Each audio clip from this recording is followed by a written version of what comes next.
नमस्कार, मी सुनील. आपण पाहतात आवाज इंडिया मराठी. आता एक नजर टाकूयात महत्त्वाच्या घडामोडींवर. पंढरपूर येथे आनंदराज आंबेडकर यांनी बुवाबाजीच्या मुद्द्यावर प्रतिक्रिया देत समाजाला डॉक्टर बाबासाहेब आंबेडकर यांच्या विचाराकडे वळण्याचं आवाहन केलं आहे. महाराष्ट्रासारख्या पुरोगामी आणि सुशिक्षित राज्यात लोक भोंदूबाबांच्या मागे लागणं चिंताजनक असल्याचं त्यांनी नमूद केलं. त्यांनी स्पष्टपणे सांगितले की अशा अंधश्रद्धा आणि बुवाबाजीपासून दूर राहून वैज्ञानिक दृष्टिकोन आणि बाबासाहेबांच्या विचारसरणीकडे वळणं ही काळाची गरज आहे. इकडे उघड झालेल्या विविध बुवाबाज प्रकरणाच्या पार्श्वभूमीवर त्यांनी सुशिक्षित लोकांवर टीका केली आहे.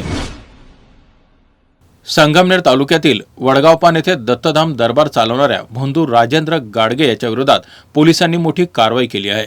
नागरिकांची फसवणूक आणि अंधश्रद्धा पसरवल्याच्या आरोपावरून पोलिसांनी त्याच्या दरबारावर छापा टाकून संपूर्ण परिसर सील केला आहे. सुमारे 4 तास चाललेल्या या कारवाईत दरबाराचा स्पॉट पंचनामा करण्यात आला असून विविध औषधांचे नमुने जप्त करण्यात आले आहेत. अंधश्रद्धा निर्मूलन समितीच्या तक्रारीनंतर ही कारवाई करण्यात आली. अटक झालेल्या राजेंद्र गाडगेला न्यायालयाने 5 दिवसांची पोलीस कोठडी सुनावली असून या प्रकरणाचा तपास वेगाने सुरू आहे. दरम्यान बीडमधील एका तरुणाची फसवणूक केल्याचाही प्रकार समोर आला आहे. पोटाचा आजार बरा करण्याचं आणि लग्न जमवून देण्याचं आश्वासन देत गडगेने संबंधित तरुणाकडून 22,000 रुपये उकळल्याचा आरोप आहे. या प्रकरणी माजलगाव पोलीस ठाण्यात तक्रार दाखल करण्यात आली आहे. मुंबई महापालिकेतील भाजप सरकारच्या निधी वाटपावर सध्या वाद आणि असंतोष वाढताना दिसत आहे. भाजपने मुंबई पालिकेवर एकहाती सत्ता मिळवली असली तरी पक्षाच्या आतून काही नगरसेवकांच्या घराण्याचं कारण बनलेल्या निधी वाटपाच्या असंबंधाचा मुद्दा उचलला गेला आहे. विशेषतः मुंबई भाजप अध्यक्ष आमदार अमित साटम यांच्या मतदारसंघातील नगरसेवकांना प्रचंड निधी मिळण्याची बाब चर्चेचा विषय बनली आहे. त्याचबरोबर साटम यांचे नातेवाईक रोहन राठोड यांना 9 कोटी रुपयाचा निधी दिला गेल्यामुळे अन्न नगरसेवकांमध्ये नाराजी आहे. अशा प्रकारे निधी वाटपाच्या निकषांवर प्रश्न उपस्थित होत आहे. राज्यात सध्या हवामानात अचानक मोठा बदल झाला असून अनेक भागात वादळी वारे, मेघगर्जना आणि विजांचा कडकडाटसह अवकाळी पावसाने हजेरी लावली आहे. काही ठिकाणी गारपीटही झाली असून शेतकऱ्यांचं मोठं नुकसान झाल्याचं समोर आलं आहे. इंदापूर तालुक्यात कांदलगाव, सरडेवाडी, शहा, हिंगणगाव आणि उजनी पट्ट्यात मेघगर्जनासह पाऊस झाला. त्यामुळे शेती पिकांना फटका बसण्याची शक्यता आहे. पंढरपूर शहर आणि परिसरात मुसळधार पावसाने झोडपून काढलं.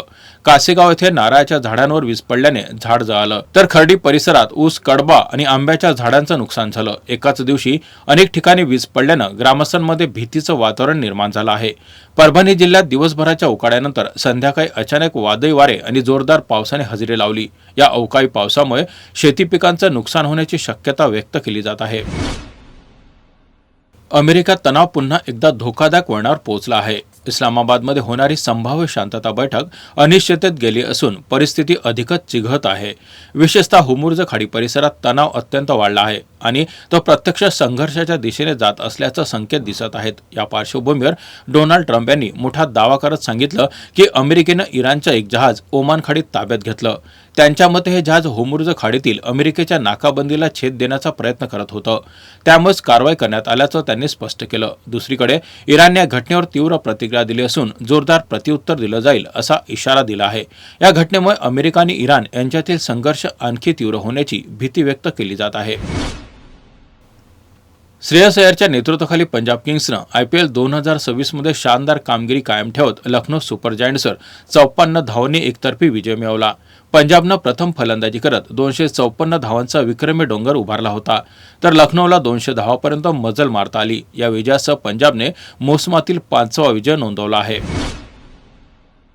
IPL मध्ये सलग पराभवांचा सामना करणाऱ्या कोलकाता नाईट रायडर्सनं अखेर राजस्थान रॉयल्सवर 4 गडी राखून थरारक विजय मिळवत हंगामातील पहिलं यश मिळवलं. राजस्थानकडून वैभव सूर्यवंशी आणि यशस्वी जयस्वाल यांनी दमदार सुरुवात करत पहिल्या विकेटसाठी 81 धावांची भागीदारी केली. मात्र त्यानंतर KKRच्या गोलंदाजांनी पुनरागमन करत नियमित अंतराने विकेट्स घेत राजस्थानचा डाव रोखला. धावांचा पाठलाग करताना KKRची सुरुवात अत्यंत खराब झाली. मधल्या फळीत विकेट्स पडत राहिल्याने संघ 85 धावांवर 6 बाद अशा कठीण परिस्थितीत अडकला. मात्र रिंकू सिंग आणि अनुकुल रॉय यांनी संयमित आणि आक्रमक फलंदाजी करत सामना फिरवला. दोघांनी 7व्या विकेटसाठी नाबाद 76 धावांची महत्त्वपूर्ण भागीदारी करत संघाला विजय मिळवून दिला.